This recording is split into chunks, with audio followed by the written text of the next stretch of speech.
Je suis à Beauvais, dans cette jolie ville de France. Tu connais Beauvais ? Oui, je connais Beauvais. C'est une ville charmante, notamment avec sa cathédrale Saint-Pierre, qui a une architecture impressionnante. Au bout du fil, une intelligence artificielle. Dans la salle, des étudiants, salariés ou chefs d'entreprise, à la fois stupéfaits et perplexes. Ça va super vite, c'est surtout ce qu'on dit, c'est-à-dire aujourd'hui ça va, mais on ne sait pas dans 2 ans ça va empirer. Voilà, donc ça fait un petit peu peur, mais bon, il faut aussi s'adapter. Il s'appelle ChatGPT, Mistral ou encore Midjourney et s'impose comme des outils indispensables, capables du meilleur comme du pire. Les IA sont aujourd'hui au cœur des enjeux professionnels.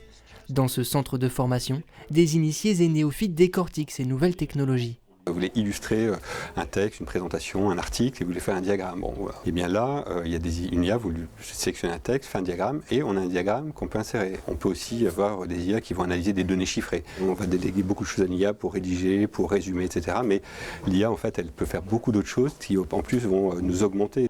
Du traitement de texte à la génération d'images ou encore une traduction express.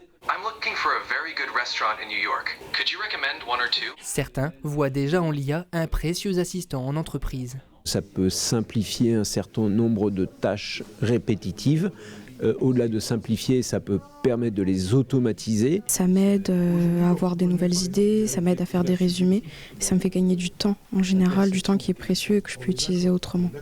Sans oublier les limites de l'outil virtuel.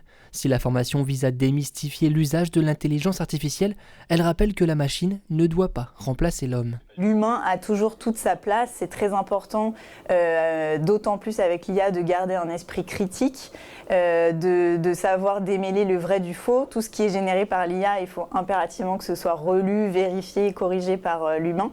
En 1 an, l'organisme a déjà sensibilisé 1000 personnes à l'usage de l'IA. Des personnes séduites par une révolution numérique qui apporte autant de réponses qu'elle ne pose de questions.